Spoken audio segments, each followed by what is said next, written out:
All right, whenever you're ready for that countdown, man. Okay. In 5, 4, 3. Welcome back to another episode of the Burly Fishing Podcast. I'm Jeff Burlingame, joined with my co-host Paul Glass, and we are also joined here with Craig Hefner. He owns Yellow Dog Kayak and does many other things. He's also a fellow Michigander, so America's High Five says, hey, Craig, tell us a little bit about yourself before we get started here today. Well, I'm 53 years old, born and raised in Michigan, and pretty much stayed local. I'm in the Davisburg area and on the east side of the state. Nice, convenient to Lake St. Clair. Been an avid fisherman my whole life. That's awesome. And I see you had to set up your kayaks right behind you to give us the perfect backdrop, right? No, actually I didn't. That's 4 of them on a rack. All yesterday, I got about 20 of them back there. I got a little bit of a kayak addiction. So, Oh man, 20? Did you say 20? Yeah, I've got about 20 now. So. Okay, awesome. Well, for all types of water. well, you definitely need at least 20 boats. I love it, man. I love it. So, yeah, I'm sure we're gonna talk all sorts of stuff about that and everything that you do with kayaks and your love for them for sure. Before we get to the show meet here today, guys, if you like this podcast, be sure to subscribe so you can listen to future episodes and drop us a review if you will. 5 stars if you like the content. We appreciate it. Throw us a comment. Let us know how we can improve the show and talk at us. Let us know what you want to talk about next. So without further ado, let's roll, Paul. All right. As always, we like to start the show with a little bit of fun. So for the last, I think it's been 5 weeks, 6 weeks, we've had like a March Madness bracket of fishing gear.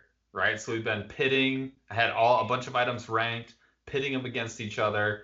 We are down to the final 4, and so now we're gonna figure out this week. We're gonna figure out who's gonna be in the final. So this week we'll each get a turn to say if we had to pick between 2 pieces of gear.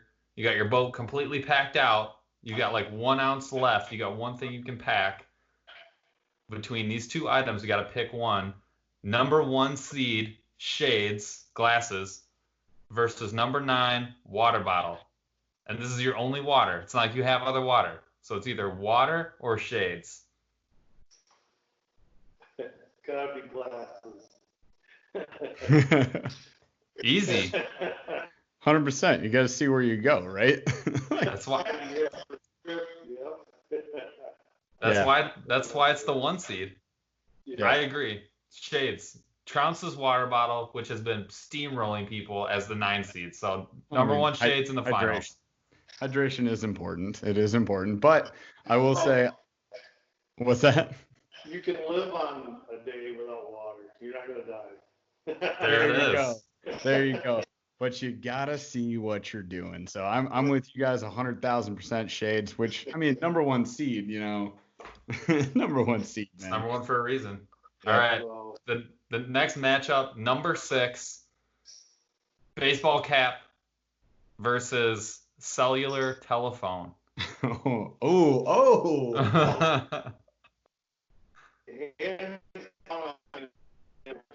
So I'll burn without a hat. So if my buddy's got a phone, he can take pictures of me. That's what you're bringing a buddy for. I like it. There you go. Good one. Solid. So to avoid the sunburn, you wear the hat. It's genius. I'm gonna. I have to say phone. So I have to say phone, and I have to say phone, just because of the last trip that I went through. I have to say phone because the safety precaution for me is now very important. Even with Paul there, I did not feel very good on my last river trip. But also, you know, you got to do it for the gram.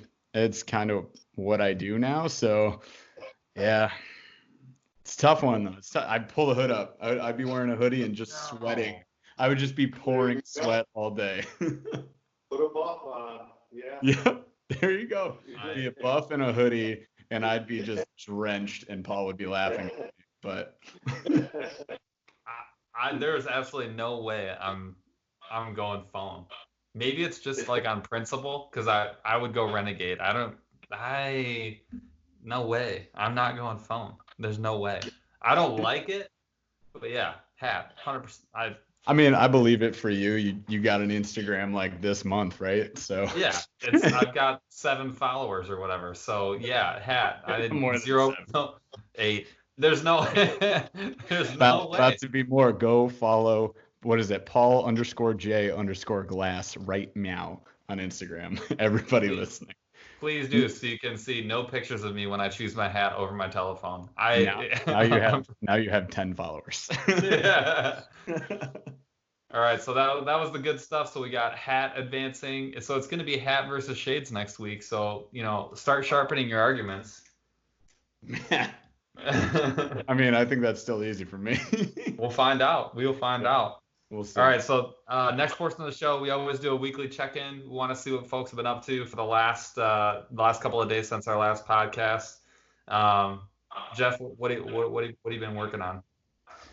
So, since our last trip, basically this entire time, I've been working on reorganizing my kayak and traveling lighter. That has been my big project, and I think I've done a really good job. I'm pretty proud of myself. Pat on the back. I went from like 11 boxes of tackle down to like 5, which includes my just like 1 or 2 day kits that I'll take with me, which would be like up in the front of the boat. I kind of reorganized the boat so I got more floor space, and I'm going to lay my rods down instead of having them stand up if I'm in the river, because I learned a $200 lesson that way, and I won't make that mistake again. I did get out fishing once. I tried to do maybe you guys will catch a video of this on YouTube later, but I got the Yum Ned rig kit. It's like the everything you need. It's 2 Ned rig jigs, both weedless. They're like an 1/8 ounce, and then it comes with like 5 Ned worms, 5 Ned craws, and 5 Ned like fish style baits. And I tried to do that, but the winds were like 20 miles an hour, and I was just sailboating across my lake, and it was not great. But I did get 1 bass, and I got a little fish release, underwater release. Paul and I are going to try to do like some cooler stuff when we go on our trip. So I was testing out the underwater GoPro rig, and it worked out. I think it came out pretty good. I posted on Instagram and YouTube. But yeah, other than that, I got to try out my new Silverado, the Duckett Silverado rod, the medium, my finesse rig with the Shimano Sahara reel. This is my replacement. Craig, I lost my fishing rod to the river gods like 2 weeks ago. So, I mean, I'm sure you're going to have some good stories for us of your own as well. But yeah. So yeah, I just replaced that. Got a chance to test it out. Got a chance to fish it. I like it a lot. I was really happy with it. It cast like a dream, and I caught a fish on it. First couple casts. So I mean, you can't ask for much more than that. But yeah, that's been it. Other than that, I've been working and at home, working out when I can, and just hanging out with the fam. What about you guys? What about you, Craig? We'll make Paul go last. Yeah, well, Paul was last. Still working. I mean, I've got an automotive job. Ford Motor Company deemed us essential, and been in there every day. I'm a plant manager. We make automotive shipping parts that ship automotive parts. Been there every day, just trying to stay safe. Gotcha. Yeah, I was about to say, well, we definitely appreciate the work, and definitely know how that is, and especially for, there's a lot of folks out there that people don't think of. A lot of people think of frontline workers, which obviously there's a lot of appreciation for, what those folks are going through. But there's a lot of other folks out there who are still going to work every day and still dealing with the same types of things. So definitely appreciate you getting out there and trying to keep those companies profitable and, keep Michigan rolling. So we appreciate that. Yeah. 100%. My second job is Yellow Dog Kayak, of course. We'll definitely get into that. I know for me, I've just been dying to get out, man. It feels like it's been like 2 weeks since we went, and it feels like it's been 2 months. I also did buy 2 new rods this week because I blew one up last week, which was not fun. It's But kind I of also, hilarious to watch though. Like yeah. I didn't know it was as bad as it was till I was editing the video, and it was straight up like the Mighty Ducks, a knuckle puck, just freaking hacked this rod. And he goes, "What the heck?" Like, why? But then he turns and tells me, he's like, "Why did that blow I up?" just tapped. I And just I tapped thought it. the whole time, the way he said it was like on the back cast, his crankbait just like tapped his rod and it blew up, but he freaking hockey sticked it. And after I saw it, I was like, "Oh, I see. I see why it broke." What? It wasn't pretty. It was. Um, no. So, but I did get. I also went with the ducket. I went with the triad, the finesse, specific, Better medium, and one. then I went with the St. Croix Bass X, and that'll probably be my workhorse spinner. So I'm very excited to use that. I love Fenwick and St. Croix are two of my favorite rods that are out there. They're not sexy all the time, but man, they are workhorses. Mhm. Love those rods. So I'm very eager to get into those. Um, Otherwise, just working like everybody else, hopefully. Back into the show, the meat and potatoes of what we're talking about today. So, Craig, just to kind of set the stage, if you don't mind, walk us through kind of your background, how you got started fishing, and it's obviously a passion for you. So, how did it become that for you? Did a lot of fishing with my dad, ice fishing, um, really young, 4 or 5 years old, sitting on the ice, catching bluegill, and he's trying to take a nap and waking him up every 5 minutes to unhook a little bluegill. It's just a lot of good memories. With, he fished a lot after work. Him and I would go out in a little 12-foot aluminum boat. Started out a little flat bottom pram, and did a lot of local lakes around here. Oakland County's full of lakes, and we would just fish a lot after night and go all the way up to Canada, all the way up Dunlop Lake. We had to truck gas back in just to fill the truck up to get back home. And we'd set in the bays and catch just walleye after walleye. I would just throw them in the boat. We had enough to bring back, eat them. My dad and his buddy would flay them, and they'd have me run them down to the edge of the lake. And me being just an 8-year-old kid, next morning, come out of the camper, wanted to see what the fish looked like the next morning, and they were all gone, and all these big bear tracks were around. Oh no. So next night, I'm not, yeah. The next night I told them, I'm not running down there. The bear's going to be waiting for me. So Right. we had a lot of fun up there, 3-4 years doing that. A lot of trips up with my uncle up to Brimley, Whitefish Bay, trolling for pike. He liked to fish for pike, really odd setup. He'd have a Rapala, no hooks, Daredevil tied behind it. He thought that was the ticket. So he was successful. I mean, he had a tree in his backyard. He had all the heads nailed on the tree. So grew up eating a lot of pike and a lot of walleye. Nowadays I'm more of a catch and release guy. Got 2 daughters, got a camper, started being an avid fly fisherman. Flash fish, up in the UP a little bit. Some streams around here, mostly down in Gatlinburg, Tennessee. Just all around there, Roaring Fork, Chimney Tops, Gates Park, and all the off the beat path and parks. I mean, all those fish are up there, just trophy fish. You wouldn't want to eat them. Just nice looking fish.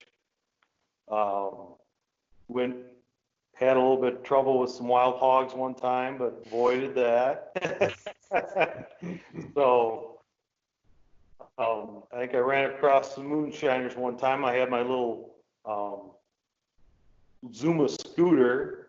My wife and kids were going to Pigeon Forge and have a lot of fun, and I'd take off into the mountains. And I'd come out of the stream, and waders around my ankles, and these guys were unloading a horse and a mule. And quarter horse, he starts bucking, and then it starts rodeoing and toss the guy running right towards me and held both hands up and said, whoa, and he stopped, grabbed the bridles, and that guy came up there and he goes, let go over. They took off and didn't say thank you, and they started a big argument that he spurred her, and they it was a rough crowd. Yeah. But yeah, had a lot of fun down there. Actually, got to be good friends with the guy that owned the fly shop down there.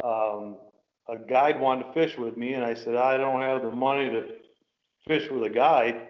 He goes, no, I just want to go out fishing with you. So he took me to a place I'd never been, and he'd walk up to one pool, catch 3 trout.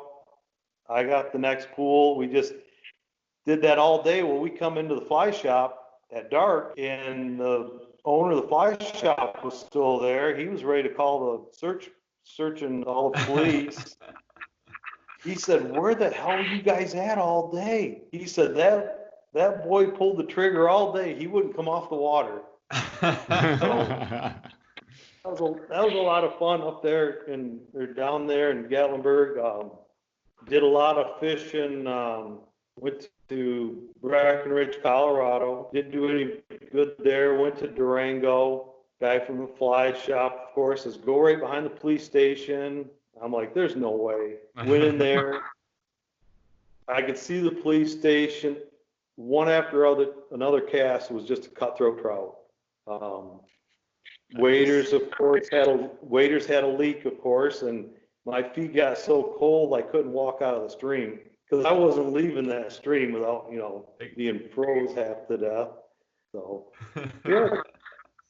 Done a lot of fly fishing, but then my kids got older and they wanted to fish, so broke out the Old Town canoe, and it had that, I think it was Royal X plastic. That thing's probably still around somewhere, but used to put both kids in there and put it on top of my Kawasaki mule, just take off. Oakland County's full of lakes, just go to all these lakes around here and just have a ball. So it's awesome. I love that. I have the same. I have the exact opposite story of no one in my family being like into fishing, being into hunting, being in the outdoors. Discovered it late in life, and I think I want to pass on to my kid because like having that connection. Well, I just feel like having that connection with the outdoors is really important.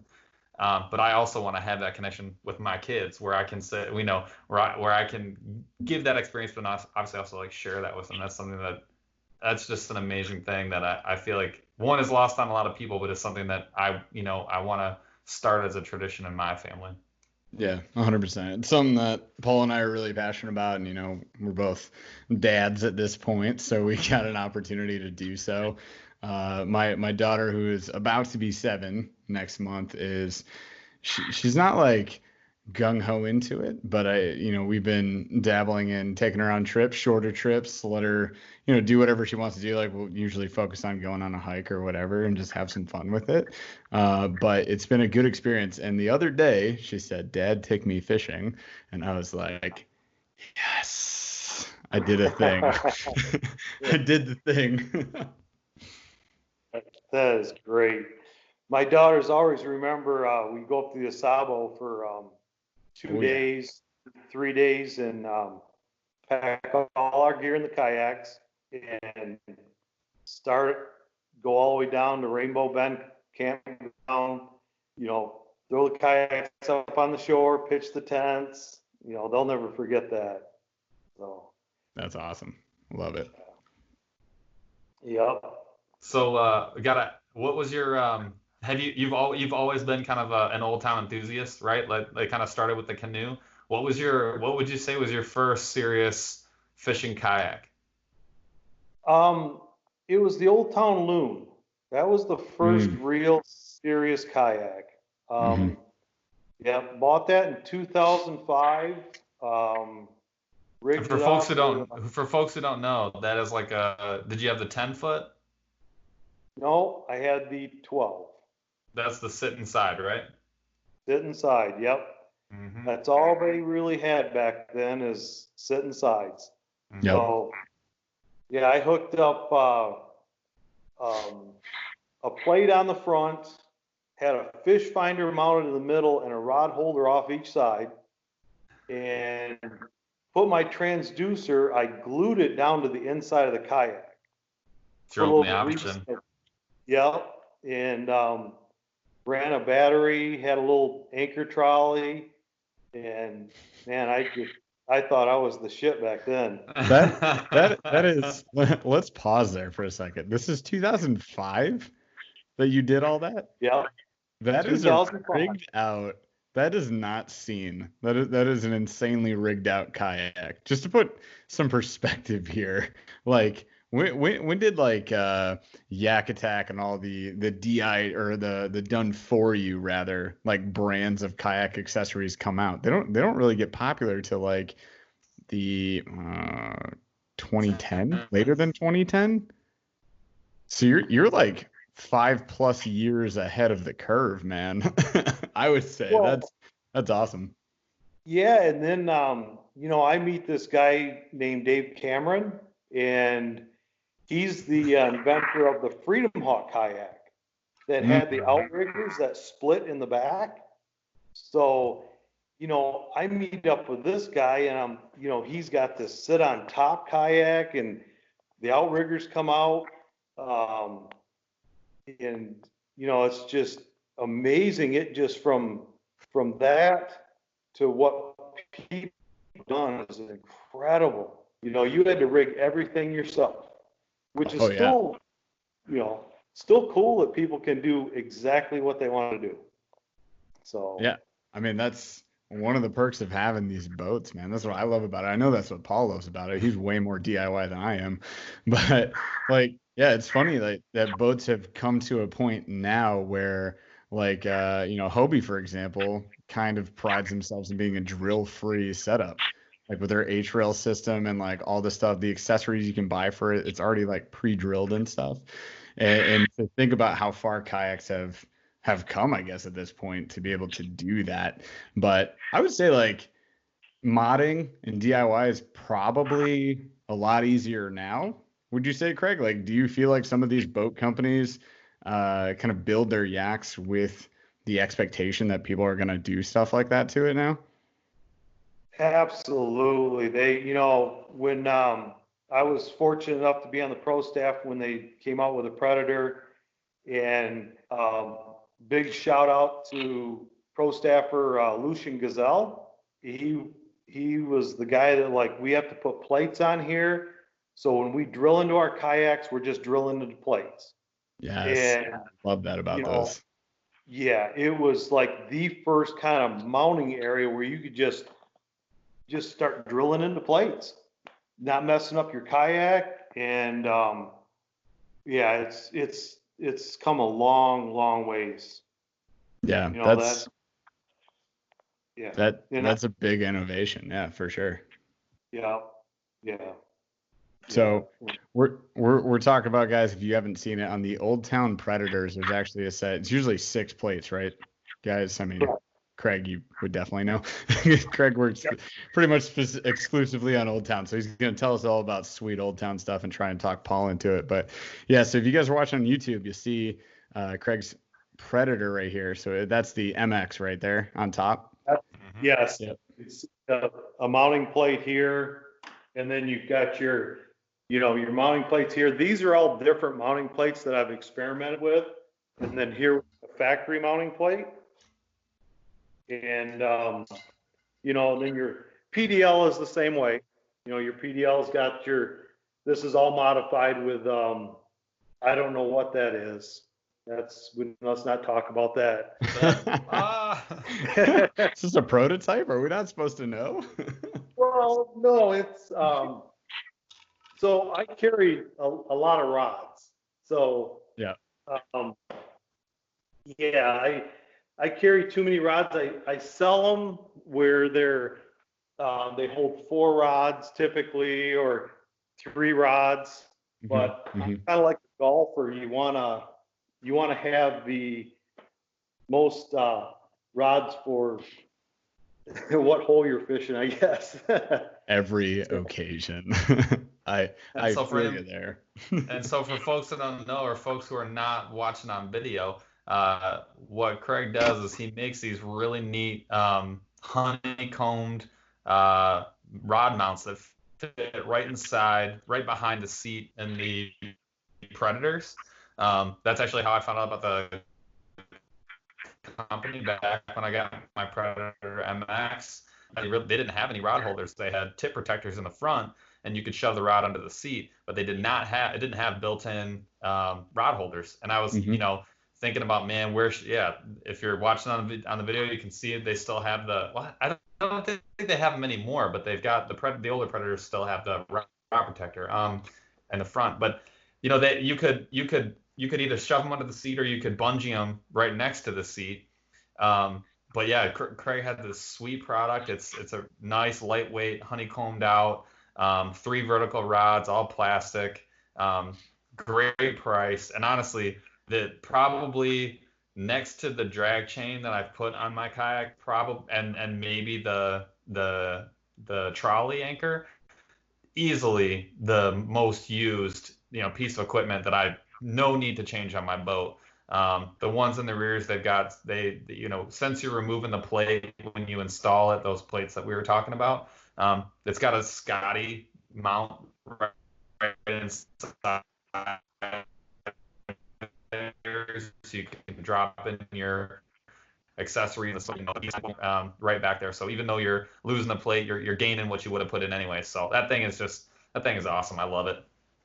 Well, Jeff had hit on something earlier in the conversation about cleaning his kayak up. So that's one thing that I was always big on is tackle management, especially when you're tournament fishing or just fun fishing. It can get confusing out there. So I always think simple, and I went from a sit inside to a ocean kayak. So back then, everything was in this plain old toolbox. Ocean kayaks were designed to fit that plain old tackle box. So this can fit right behind the seat, and then you've got your rods behind here. So when I get to the launch, all the bass boats are trying to load up. I'm on the grass. I throw my tackle box in there. I know what I'm going to target that day, so that's what I have in there. And throw my rods in there, put my paddle on the side, and I'm gone. And then you can see, there you go. I go thinner, all the thinner,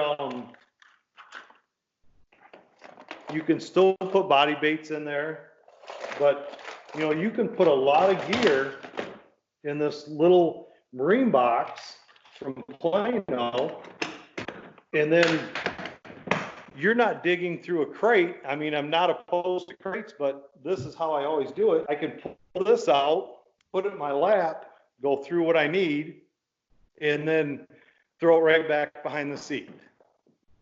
That is exactly what I do. I've got this like baby little box that's just like a cheapo Plano zipper top, canvas bag basically, but it holds a crap ton of soft plastics, 4 or 5 little boxes, and then I keep 2 or 3 boxes under the seat of stuff that I know that I've already preloaded, like for the water for that day that I'm going to. And man, it's so fast, and I don't. Jeff and I were talking about this while he was trying to clean up his boat and kind of get a little slim and trim. And I was like, man, I keep a huge tackle bag in my truck. I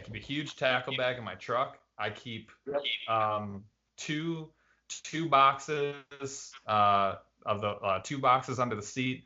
And those are all custom before we go. So the night before, I'm putting what I know I'm going to use in there. And then I change out my soft plastics in my other bag, and that's it. And I mean, that's it. And I'm a 3-rod guy. I don't like to have 5, 6 rods, so I usually do 4 is the most I ever have unless I'm bringing a fly rod.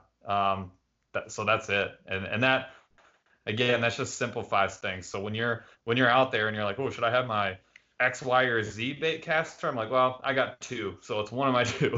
And that really does keep things simple for me. But I agree. Like, especially when you're in a kayak, like, take advantage of the fact that, you are running a simplified rig. You don't need to have 45 rods on the deck, for you to step on. Keep it simple, and then, use that to your advantage for sure. Yeah, I think that's huge. And, on the note of me cleaning up my boat, like, this is basically what I take with me every time. This is a crate. So, like, that sits in the back of the kayak. This is down, by the way, Craig. This is slimmed down. That's 4 gigantic boxes. 4 3,700 boxes, 136, 236s, and then like a micro ice box, which is just finesse gear. But yeah, I'll put 2 of those 37s up front, and those are like my day tackle. But I have everything else just in case anything changes. I don't know why. I'm like an over prepared and it hurts me situation kind of guy, and that's what happened on the rivers. I had too much. But when we go on the river now, I have committed to I'm downsizing even further. So like that stays in the truck, and I'm only taking 2 boxes, which are. I just have these I fill up. I'm like, this is all you're taking for tackle the whole day. And I'll have one of these full of plastics. Some money bag by Bass Mafia. And that's it. And, I'll bring, maybe one spinning reel and maybe 1 or 2 bait casters. So I guess, Paul, you usually bring 3. I'll do 3 on the river, but before I've been 4. And because the Hobie has the in-hull rod storage, the first couple months I had it, I took all of the rods I owned out with me, which at the time was like 6. So I'd be like, well, I got all of these things, and it was terrible. I've tried fly fishing out of it too, pedal kayak, like it's a pain. It's a pain in my butt, but yeah, we're slimming down. I'm doing better. Be proud of me. Yeah, that's great. And I learned a quick lesson too. You want to tether stuff.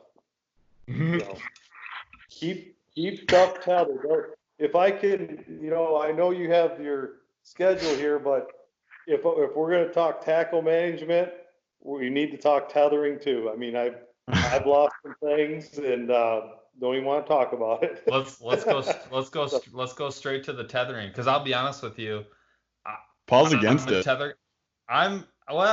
Okay. You're here's against the it. deal. You told me. I was like, Paul, tether your new rods, and you're like, I'm never doing that. So we've heard about tethering. So there are some things that I am religious about tethering. I usually, like, all my gear bags, all my gear bags, cooler, because I usually take a cooler with, whether that's for lunch or for keeping fish, because I'm more of a keeper guy. I like to fish for lunch. I mean, that's just my deal.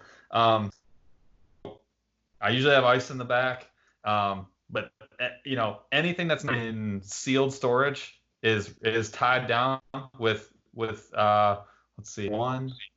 2 exceptions: rods and my paddle. And those are very critical items, and they're the most expensive items on the boat, except for the electronics. The reason being is, like, there's like a quality of life that I'm like not necessarily willing to give up, like, to keep those things.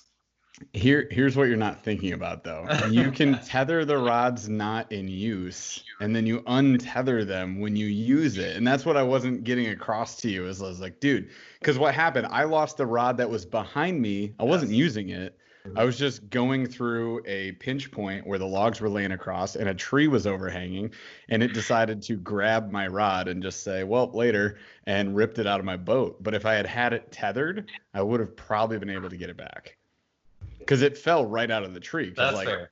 The hook wasn't exposed. It just like hit the guide, the tip, and pulled it out by that. And then it went straight into the drink. But I could have just pulled it in with my tether if I'd had it tethered. So I'm with you 100%, Craig. And Paul will get with it. If he loses another rod, he'll have to. Yeah, well, you don't want to tether too much either, but It's just all over the place. yeah, and that's, I always I have a dive knife, titanium blade, really light on my PFD. You had talked about the most important piece of equipment you can have on your kayak. You had sent that over. The most important is your PFD.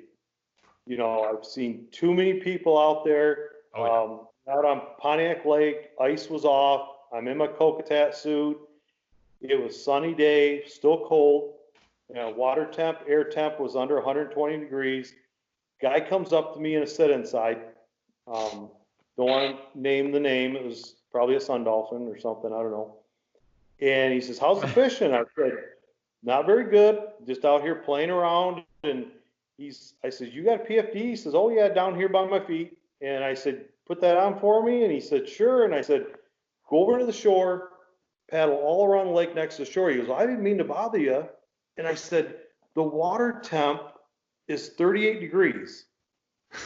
You fall in, you're not going to be able to self-rescue, and you're going to cramp up. I'm just for your safety. It's just so many people don't have their PFDs. So that's my main piece of gear. Being a kayak angler, I don't know why, but my PFD, and so we were up to. I'm with you on that. 100%. I used to be I'll have it, but I won't wear it. And that lasted for maybe a year, maybe. And now I don't even think about it anymore. I find it very comforting, and and part of it was I got a PFD that I really liked that was really high quality. That really helped. But that's important. yeah, the one I've got it's more of a fly fishing style where it's got two of the drop downs, and they're little workstations that pop out. And so I keep a mini waterproof box of all the different weights that I use. So bullet weights, all different types, in one side, and then I keep my phone in the other one.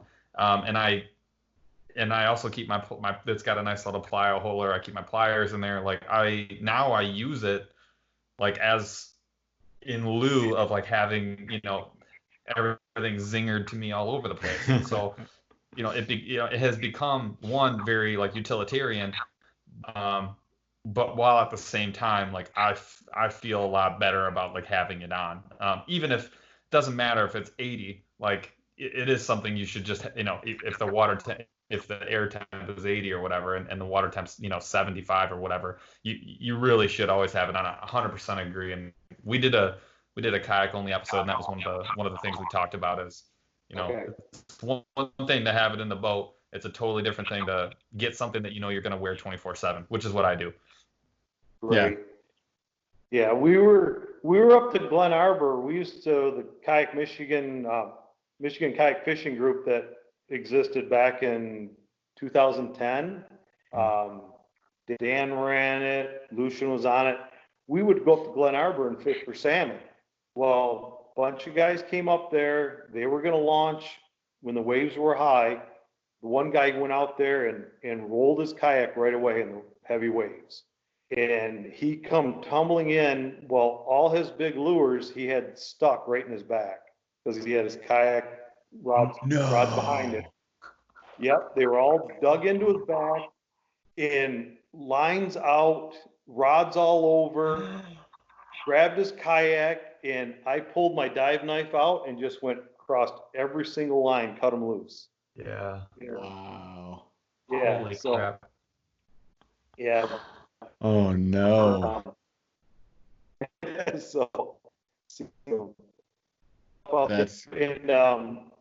reason for the PFD too is I was the guy that was in the canoe, 20 years old, invincible, just on a seat, flotation seat. Girls were busy. Take the canoe out by myself. It was windy. Leaned over to wash my hand off after catching a bass. Flipped the canoe over. No big deal, but it is in the fall. So got my sweatshirt on, jeans. My floating device was under the canoe. Oh no. No, yeah, no way out of this lake. There's only one entry point. There's got to be 50 feet of cattail all the way around. Push my canoe upside down all the way to the shore. By then I'm tired. I'm fighting all these lily pads and the big the big old clumps trying to get it back in my canoe. I finally stood in it because I was so tired, and I'm level with the lake looking out. So eventually I got on some more land and emptied the canoe and got out of there, but I said never again. Always a PFD. Yeah, that's crazy, man. Yeah, 100%. We are big PFD people, and to anybody that doesn't wear one, I mean, you just gave some pretty great stories, some pretty good examples of why you need it. For sure. I mean, for me on that river trip, man, if that Hobie had tipped, it would have been a nightmare trying to paddle out of that thing. There would have been no way. Paul would have been fishing out my dead body and bringing it back. I was about to say. It's been a real sad weekend. I've been trying to catch it for sure. But I still be out there. So let me ask you this. What has stopped you from switching from because you're obviously, I mean, the type of fishing you do too, you're not just out there catching pond bass and stuff. I mean, you're out there catching big fish. I mean, like big fish where there'd be a lot of advantages to having a big old boat, because you can get into that big St. Clair water, and you could be trolling for miles and miles and miles and miles and covering more water in a boat, right, with a big old kicker on the back. Sure. Sipping iced tea, and not breathing heavy from pedaling or paddling all day. So, what has kept you out of a John boat or a bass boat? First off is money. I think it's money, maintenance, and basically, getting into the spots I like to fish. I've taken people down to St. Clair and they want to go out on the big water, and I had right by Decker's Landing, all them boats in there, and I'll fish 2 foot from the boat, watch my lure go right underneath the boat and catch big bass right there. So you can't get into anywhere and launching the thing and storing the boat. It's just not my style. I love kayaking. Basically what's kept me out of a Hobie also. Hobie's a great kayak, but it feels like I'm in a boat. It's comfortable, but I'm in like these PDLs. The seats are comfortable, and I still like it. I feel like I'm in a kayak. It's very maneuverable, so it's whatever you like. There's guys in bass boats look at us like they're crazy.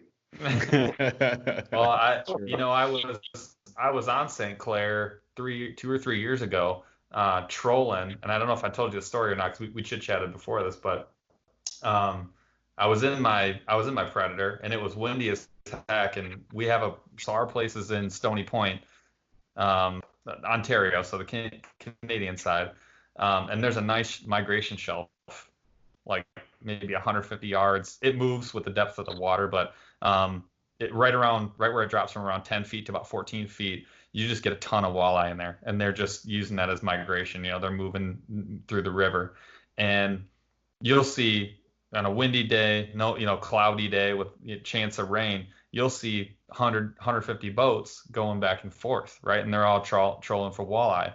Well, I had a buddy out, and where I'm looking at the water, and I'm like, man, there's like probably 200 boats out today. Like, it was one of those days. I'm like, screw it, we're going out. So took the boats, threw them over the seawall, paddled out, and trolling out with all the big boats. And there's guides out there. They've got planer boards out, and they got freaking 12 rods out, and I'm they're like, we're the only kayaks within, on Lake St. Clair, it's pretty rare to see a kayak in general.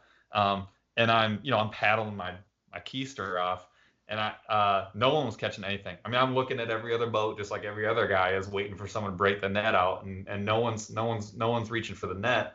I'm probably 25, 30 feet tops from another boat, and I'm watching my electronics because I'm trying to stay right at like 2.2 miles an hour. That's my magic speed.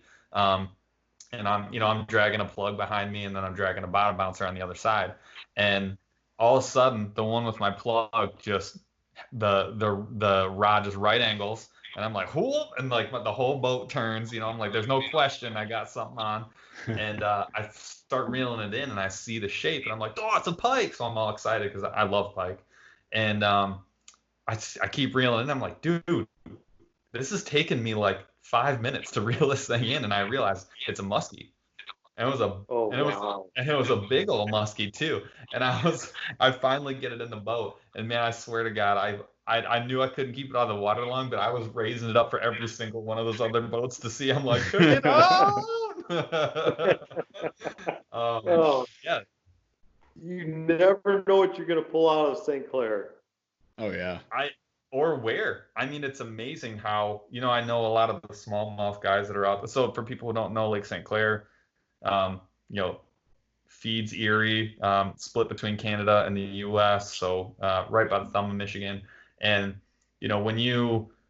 it's essentially a large, kind of almost like a floodplain. The deepest it gets is like 20 feet, most years. And most of it's, between 8 and probably 16 feet.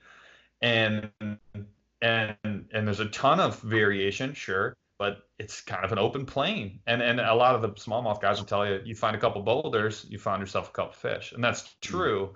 But if you got a fish finder on and you just kind of start driving around, you would just be stunned at will your mark fish. Especially if you're looking. There's so many species in St. Clair. I mean, Jeff and I were out for my 30th birthday on a charter, and we saw a sturgeon breach middle of the day, right out the back of the boat. Dinosaur, man. Dinosaur breach. Yeah, and I mean, the smallmouth is outstanding. The largemouth are huge. The pike fishing is great. The muskie fishing is outstanding. And yeah, like I said, you'd just be stunned. Not only what, but just where, because it'll just be like, why did I catch a fish here? It's unreal. It's a phenomenal, it's an unbelievable fishery. I'm not a guy to give away my spots, but most people know about Lake St. Clair at this point. It's like half the people we talked about on this podcast have talked about Lake St. Clair, I'm pretty sure. So yeah. If you're trying to take some kids out to go have a good time, that's the lake to do it. But so I got to ask, you got something around 20, 25 tiny boats in your shop. What now that Old Town has really gotten into the pedal game with the PDLs, and then just came out with the Sportsman's, I got to get your opinion on the Sportsman line, and even the topwater line versus the Predators.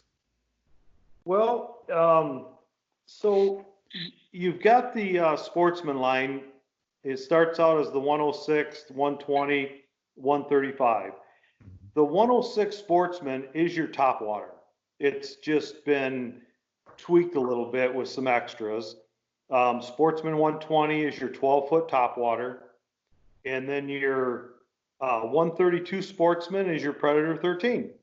So they dropped the Predator name, brought on Sportsman, which is great because the Sportsman line covers anything you want. So somebody's going to get into a kayak, instead of spending $300-400, you can get into the Sportsman 106, under $900, and be fish ready. And you can, you want. It's all set up. You just start plugging in what you want. If you don't, it has rod holders. It has everything you need. A comfortable seat. So the Sportsman line's fantastic. Your Sportsman 120 PDL is the topwater pedal PDL.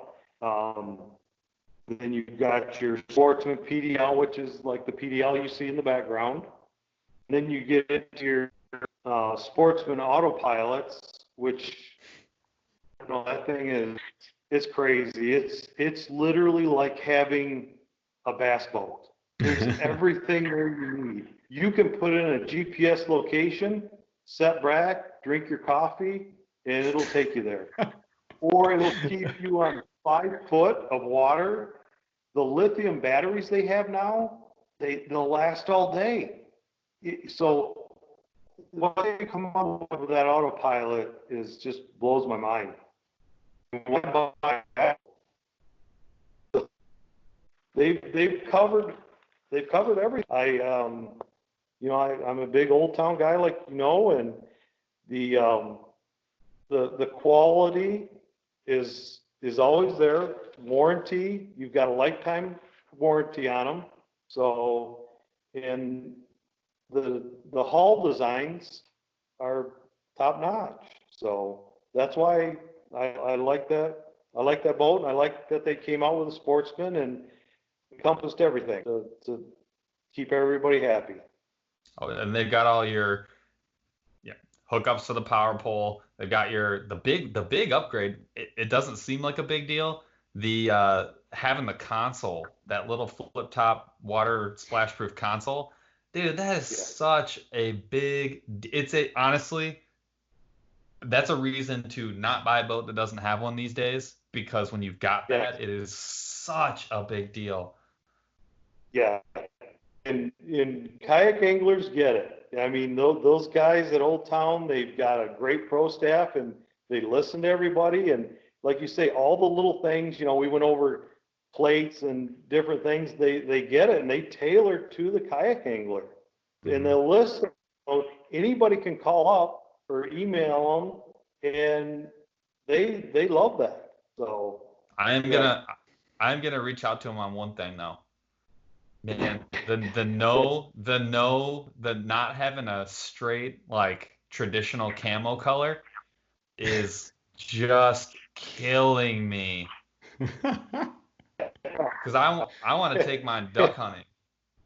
Yeah, I do too. That's why you see. I mean, there's 3 camo models. Yep. So yeah. I love the camo model. Ocean, they had a really cool camo pattern back with a Trident 4.7s. Yes. And then they had the 4.3. That was a nice camo pattern. And then you've got your top water, which is kind of a cool color. That's the olive. That's a really cool kind of blend-in color. But that's another thing about kayaks is duck hunting. You're not going to take your bass boat out duck hunting, where out on the bays in all the brush, then you got to get, the flat boat with the different motor. And so it's very versatile. So. Oh, dude, before I had decided to upgrade to a pedal, which is something I'm trying to do right now, I have it all drawn up, ready to set up my kayak for to be a duck blind, and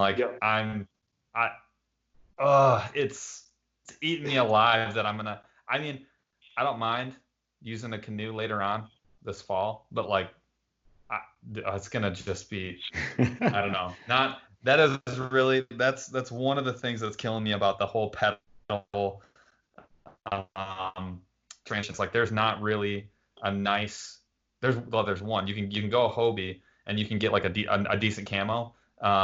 It'll cost you an extra like $200 or $300, a couple $100. But man, it's just like that. The camo on the Predator, I have the camo MX, and I that was perfect. I mean, that was just perfect. Yeah, that's, and we were talking about a bass boat. You've got to have a vehicle to tow it. With kayaks, the MX, you can put that on top of your car. Mm-hmm. You can put it in the back of an SUV. I've held mine in the minivan. With the back up a little bit. It's perfect. You get a big Hobie, and you're gonna have to have a trailer. So Yeah, that's but if you're, like you say, if you're big water, they had no problems with the predators. Oh no, yeah, Yep. I've had mine in St. Clair on those windy days for walleye. Never felt like I was in jeopardy. Whether unreal, and it's not the most stable boat. I mean, like there are more stable boats, but um, never felt like I was. I mean, it's 36, I think, 36 inches wide, and the whole design with that extra, it's got a little girth, which some people don't like the sides, but man, I see that makes all the difference. It really does, and Oh yeah. that's just a on the river. I challenge someone to tell me that there's a better boat out there than a if you're as long as you're drifting and you're not trying to go upstream on like a brutal, I definitely would like to have the pedals in that scenario. Been there, done that. But man, it's real tough to try and find a better boat than that 12-footer, extra wide, seat goes up and down, real easy. And with that drag chain, I rarely have to paddle. I, Yeah, yeah, you've got to have those hard chimes, to keep it stable. Your MX has a little bit of rocker built into the hull for river fishing. mm-hmm. If you were to jump into the 13, you're going to feel more stable because it doesn't have that rocker built in, but you're not going to turn it on the river like you are your MX. I So, love that MX. I was really, I like lucked into it. I was like, oh, I'm gonna spend a whole bunch of money, and I accidentally spent a whole bunch. I didn't know anything. I just accidentally got a boat that was exactly what I needed. So I was very yeah, lucky. yeah. All right, so I gotta ask, uh, what kind of events have you done with kayak? Because I know you've done some competition fishing. Um, Kind of tell us a little bit about some of the competition and event type work that you've done, and kind of one how you got there and what drove you there, and then how do you feel like the experience was like you going up against other kayak anglers? Um, Big tournament angler. I'm just not that good at it. So, Nothing wrong with young that. guys, young guys like you, or there's some great kayak anglers. I went down, fished the Jacksonville Classic in 2011 because there was no tournaments up here. The Great Lakes Decks and Docks had one. Um, so grabbed a buddy, shared the gas, drove down, fished Jacksonville Classic for flounder, redfish, sea trout, and didn't do all that good, but camped out, had a ball, ran into a bunch of other kayakers, and all we talked was just like we're talking. And I'm like, this is crazy. This is great. You know, Tournaments Yeah. start up around here. There's a bunch of great guys that are just, I don't know how they do it. They put these kayak tournaments together, get everybody together, fish them. Michigan Kayak Fishing, Cat Series, which is no longer there, but KBF fished the championship, Yep. national championship, Kentucky Lake, 800 kayak anglers down there. I That got a was huge Wow. KBF. mind. Oh yeah, KBF has a huge tournament going on. I think this weekend, digital tournament. Yep. Yeah, yeah. And I fished the Border City Classic ever since it started against US. Yep. Um, was the first US citizen to put a plaque on the trophy. Took Nice. Claim to fame right There there. we go. it's my claim. So you can see I've got my check up there. Oh yeah. So Nice. it was a Hobie Worlds qualifying event. So was going off to Sweden to fish the Hobie Worlds, and I had mixed feelings fishing in a Hobie, being in a Hobie gear, Trader. and yeah, yeah, I felt like a trader. I got the okay from Old Town, and I just something I just couldn't do. So backed out of that, but had a done a lot of events. There's Make-A-Wish event that Chris LeMessurier does, charity event, great cause. Nobody cares if they win it because it's all for charity. So yeah, it's great. Have you guys tournament fished much? I was just gonna say, I think that's something that so in the past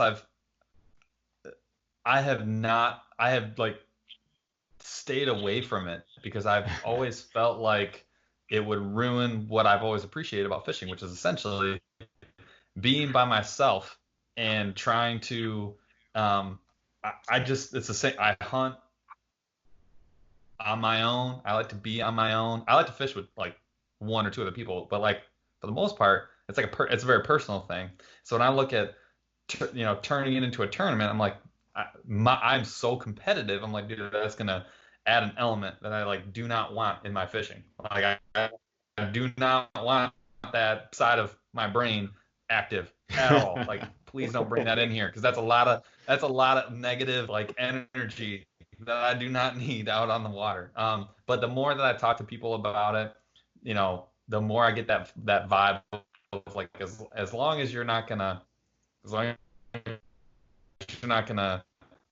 and me personally, I think it's great that people are I'm approaching it where I know I'm gonna have a good time. It's friendly competition, and I know I'm not gonna like get too hyped into it.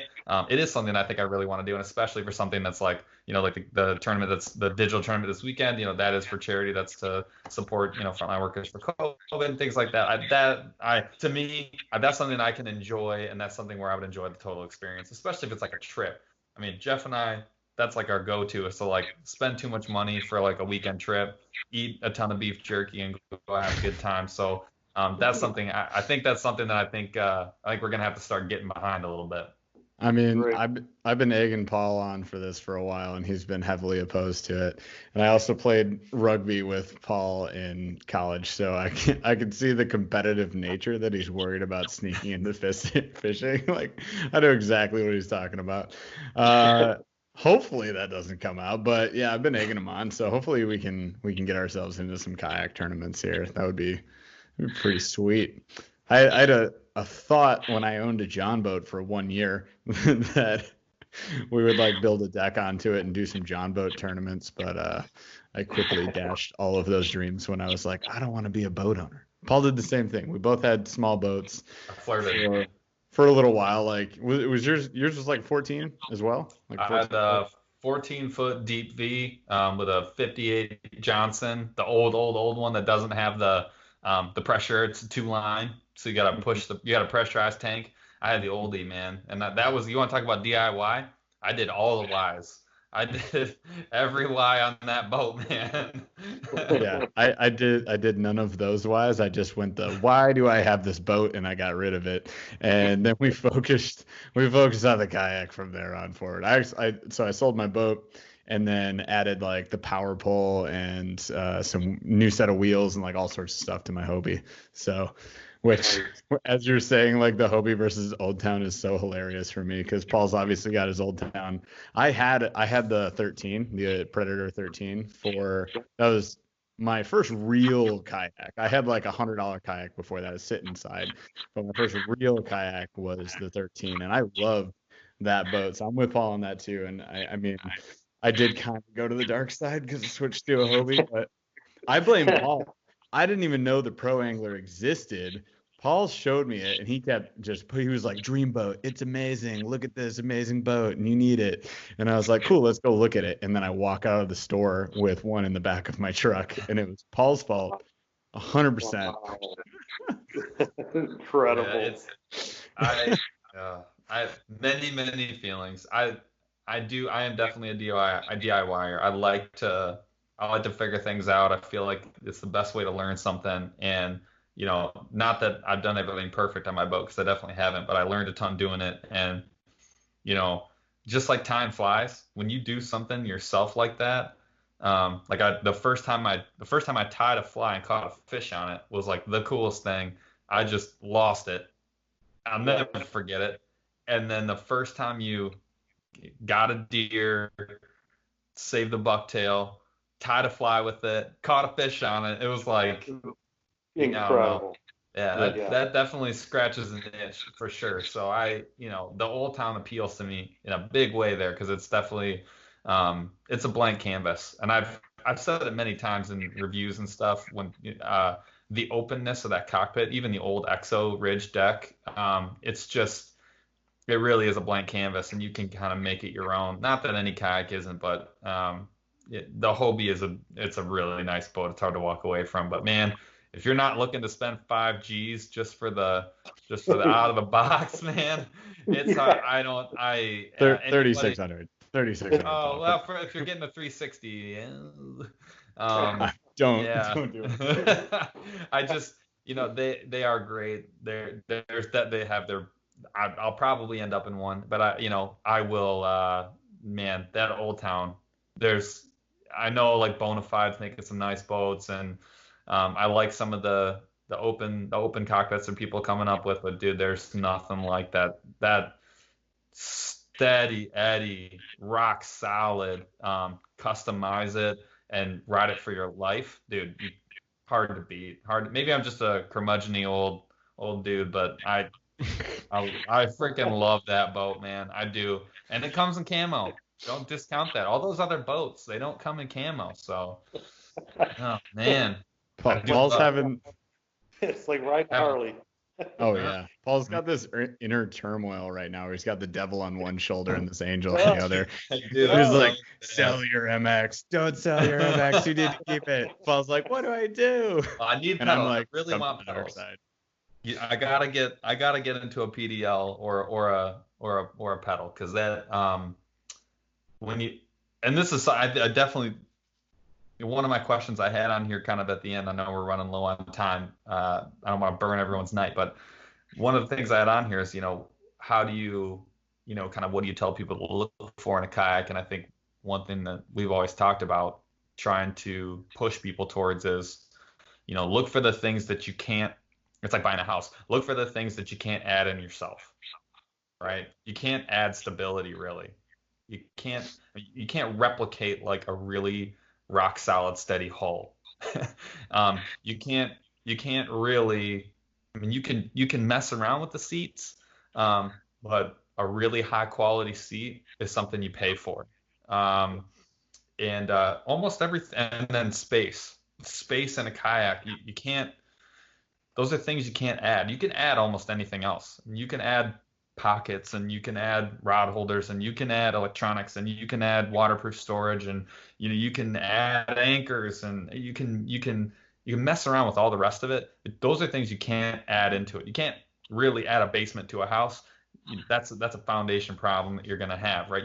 And so it's the same thing with a kayak. Like, pay for the things that you can't add in later. And I think the only thing that I really feel like I fishing as much as I do, and as I'm competitive even with myself, having those pedals, man, it's a game changer. And I do not have any desire to have a motor in my boat. So I don't care if they come up with, I saw like some video of like a kayak with like a joystick, one of those torpedoes, and that's things jetting around. I'm like, I will just buy a boat. That's fine. That'll be what it's gonna be. Pedals is as far as I'm willing to go into the dark side, and I still will keep my little 10-foot Vapor that weighs 25 pounds, and I will use it. But man, pedals are a game changer. So that's the only reason that this has even come up. So, well, let me know when you're ready, and I'll bring a PDL over so you can try it out. Ooh. So that was gonna be my closer. I was like, man, we gotta get on the water with you. I want to see the master at work, and I definitely want to peep the PDL, because I want to see it in action. I want to see you and Jeff race too. Yeah, well, I've raced plenty of Hobies. There's no comparison. I will put boat lengths on him. It's that bad. You'll put what? I don't know. The guy said he's been working out, but oh man, I'll go all out, man. But I've already seen the videos, so I already know how this ends. Like, so, you guys were talking DIY. So I came up with my rod holder just because that's what I wanted. I didn't want them leaning out to the side. I wanted them tucked behind me so I didn't cast. And so I made this prototype. I've got a CNC here in my barn, and I cut one out. And, you know, you've seen me at the Ultimate Fishing Show. That's where I first met you years ago. Yes, sir. And I came to the show, and some guy's like, I didn't see this available for the Predator. And I said, I made it. He goes, no, you didn't. And I said, yeah, it's just cut out of plastic plate. I want to buy one. So I'm like, there you go, unbolt it. So he takes it, and then I go to a tournament. Somebody sees one, they want to buy one. So I'm like, I'm going to start a little business in my barn, and I'm going to have all the fishing lures I'll ever want. And that's basically all I do is just people wanted to buy them. So that's amazing. It was it's one of those things where I look at I know I keep coming back to it, I said a billion times, but it is a game changer. The drag chain. What's that crank? The crank one called? What's it called? That has the what was it? The Anchor Wizard? Yeah. Yes. That's the same type of deal where someone looked at a problem and came up with like this simple but like so clean and effective. They just fill the gap. Yeah. Fill the gap, man. No matter what boat I get, will have one of those on it, by the way. So if you guys are listening, the Anchor Wizard, genius. But it's like, and you did the same thing. I mean, I was looking at my Predator, and I was like, how in the hell? I didn't even realize it when I bought it. I didn't realize it didn't have rod holders, like traditional kind of like, in a tube where you just, you're chucking and ducking constantly. You had to cut them, right? Like if you wanted them, you would have had to cut the hole, drop it in, mount it, Or to Craig's point, you'd have to have them hanging out the sides, which is terrible, by the way, if you're casting. So it was like I'm like Googling, and I stumbled across it, and I was like, well, this dude's a genius. This is like this is how they should have built it in the first place. Like, what are you kidding me? And and some of the other stuff too, I think, and I can let you talk about it, but I loved the what you've done with some of the scuppers, using them to try and manage the electronics and keep them safe and keep them effective. That is such a miss at the time when kayaks were coming out and becoming, electronics becoming kind of standard. Not, protecting your transducer was just like no one ever thought of it. So yeah, some of it, I mean, just talk about filling a gap and meeting a need. That, like I said, I mean, I look at my boat, I look at your rod holder as like, that's how the boat should have been. They should have drawn it up like that in the first place. Because, I mean, the one thing though that they did on those Old Towns that I'm gonna do if I buy a different brand of kayak, dude, that forward-facing rod holder is genius. Yeah, they got that from Ocean Kayak. The 4.7 and the 4.3 that I showed you always had the forward mounting. I was on the team that designed the new Trident, and that's the one thing I push for is like, you catch a fish, put that rod there, unhook the fish. Yes. So love that. Is so, again, like simplicity at its finest. Like, it plays for me to set my fishing rod and do all the things that I'm gonna do that's out of the way and safe. Like, come on. So smart. I love it. I love it, man. Love it. Well, I know we're bumping up against time. I wish we had 2 hours. We're gonna have to do another two-parter, and I'm absolutely gonna be I'm gonna be bugging you here to find a weekend where we can go get 3 boats in the water, and I definitely want to mess with that PDL. But yeah, we got to get some. I'll take pictures of you catching bass, so you don't have to bring your phone. How about that? Yeah, like I said, I'm not that good of a fisherman, so. Yeah, love to come out and visit you guys. I can visit my nephew. He's in Battle Creek, and there you go. He's still in the military, so I'll come out there, fish with you guys, and visit him. Sounds good, brother. Heck of a good time, man. So thank you for your time. Again, we've got Yellow Dog Kayak, Old Town. Who else are you repping today? Yeah, what are your shout outs? No, that's it. That's all I'm with is Old Town and the Yellow Dog Kayak. I was going to have the mascot out here, but She's healing right now. I think she kind of stretched her ACL a little bit, so Oh no boy. mask. Gotcha. Well, Oh, good, Craig man. I was gonna ask you where the name came from. So it's your dog? What's your dog's name? Yeah, Ruby. Ruby. She's named after my Rubicon Jeep, and my my daughters are like, you've got to name the Yellow Dog Kayak, and my one daughter drew that dog up, so my daughter Really? named it. So yeah, That's awesome. So, yeah, they love it. Love it, man. And Well, go ahead. the website's yellowdogkayak.com, just right? That's correct. Got it. All right. So guys, go there. If you have an Old Town and you want to spice it up, because you do all the Predator line, you do the canoes, you do.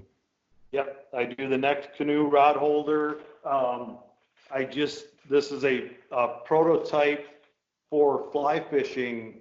You can see the cuts in here. Yep. The tubes in the production model are black because a skiff canoe wants them in black, but it's just for fly fishing. So 3 rods behind you in a canoe. That's awesome. Love it. So does the really work, does the work trays, does it all, man. Yep. I'm glad you guys reached out to me. I appreciate it. Yeah, we appreciate having you on, man. It's been a really good time. Good. Look for the fish when you go. We go get a line. Appreciate your time. Craig Hefner, thank you again. And yeah, we're going to be bugging you. We're going to get boats in the water. So thanks again. Perfect. See you guys. Appreciate it, man. All right, guys. Bye. Hopefully you enjoyed the episode. Be sure to subscribe to Burly Fishing Podcast and throw us a 5-star review if you enjoyed this. Go check out Yellow Dog Kayak, yellowdogkayak.com, and get some stuff from Craig, man. If you got our Old Town, check it out, and we'll see you guys out on the water.